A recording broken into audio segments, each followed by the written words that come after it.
Bonjour à tous les amis Winfoiler. Aujourd'hui, on se retrouve pour parler d'elle, la Hip-Perf. Une très bonne plage 4x4 à tout faire. Je vous en parle après le générique. Voilà, entre nous, on se sépare, c'est fini. On voit ça après le générique. Allez, c'est parti!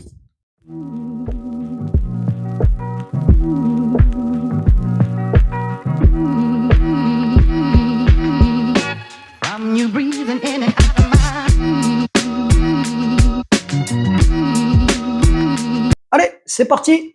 On va parler de cette Hip-Perf. Franchement, la première chose que je peux vous dire, c'est une planche. Ça fait 3 ans que je l'ai et je suis content de cette planche. 3 super belles années qui se sont très bien passées. C'est une planche qui est assez polyvalente.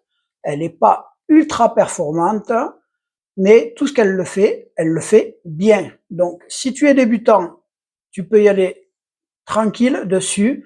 Si tu es expérimenté, c'est une très bonne planche, à condition que tu vas pas chercher les extrêmes. Voilà. On va parler du prix de cette planche. Donc, cette planche, tu peux la trouver à moins de 600 €. Sérieusement, niveau tarif, c'est imbattable. Et en plus, hors promo. Parce que en promo, tu l'as plutôt dans les 400 et quelques. Pas pour faire de la pub à gong, mais cette planche, je l'adore. J'ai passé 3 superbes années avec cette planche. Là, on va parler de l'état de cette planche. Donc, cette planche, comme je vous l'ai dit, comme vous le savez, vous me voyez souvent avec, quasiment tout le temps. Je m'en sers en général 2 fois par semaine.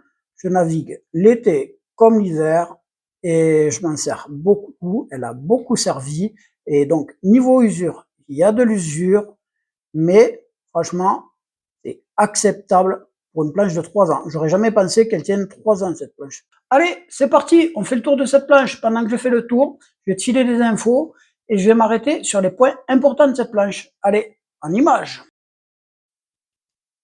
Allez, pour les dimensions de cette planche, elle fait 158 cm en longueur, en largeur, elle fait 71 cm, pour une épaisseur de 12 cm. Voilà, il faut savoir qu'une planche gonflable est souvent plus épaisse qu'une planche rigide. Alors voilà les points d'usure, alors tu en as là. Bon, ben, comme tu le vois, de l'autre côté, tu as la même trace d'usure, c'est normal, quand tu la poses au sol, c'est les parties qui touchent le sol. Donc, tu comprends que c'est à cet endroit où ça s'use. Bon, ben là c'est pareil, tu le vois, au niveau des straps, ben, c'est usé, c'est de l'usure normale. Voilà, au bout de 3 ans, il n'y a rien à déplorer. Et j'ai essayé d'autres planches avec des straps plus serrés, et franchement, je me sens beaucoup plus à l'aise. Allez, je te parle d'un autre défaut que moi j'ai noté sur ces straps. Donc là, tu as le strap arrière, le strap avant. Alors, je vais parler surtout du strap arrière parce que ça m'arrive souvent sur le strap arrière. Donc, ton strap, il est comme ça. Si tu loupes ton strap, que tu marches un peu dessus, tu vas le plier comme ça là, vers le bas. Et quand il est plié vers le bas, pour rentrer ton pied, c'est la galère.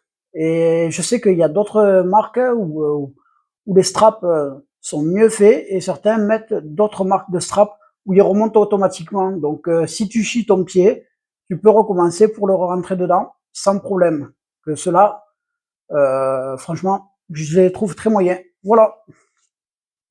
On continue. Bon, tu le vois, le dessous de la planche, il est nickel. Il n'y a pas grand chose à dire. On va parler de la plaque en carbone. Alors, cette plaque en carbone, personnellement, elle est assez conséquente. Tu as bien les pieds dessus, donc pour les retours d'infos, c'est au top.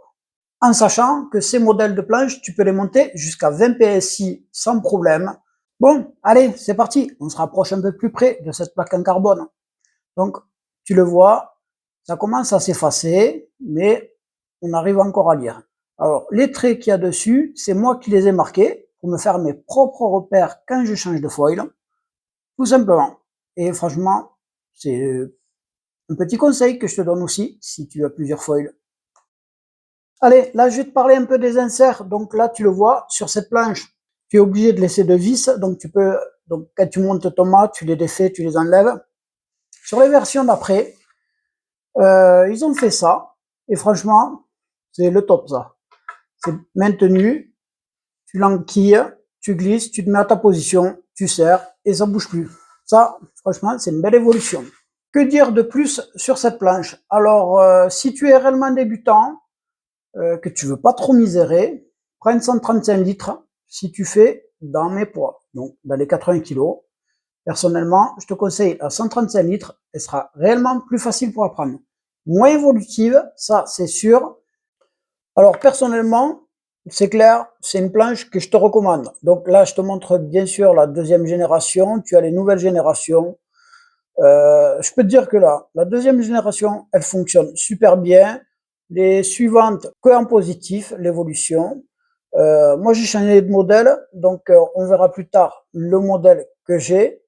Voilà, mais franchement, je peux réellement que te la conseiller, cette planche. Voilà, je pense qu'on a fait le tour. Eh ben, je te dis tchuss et à bientôt. Allez, bye bye.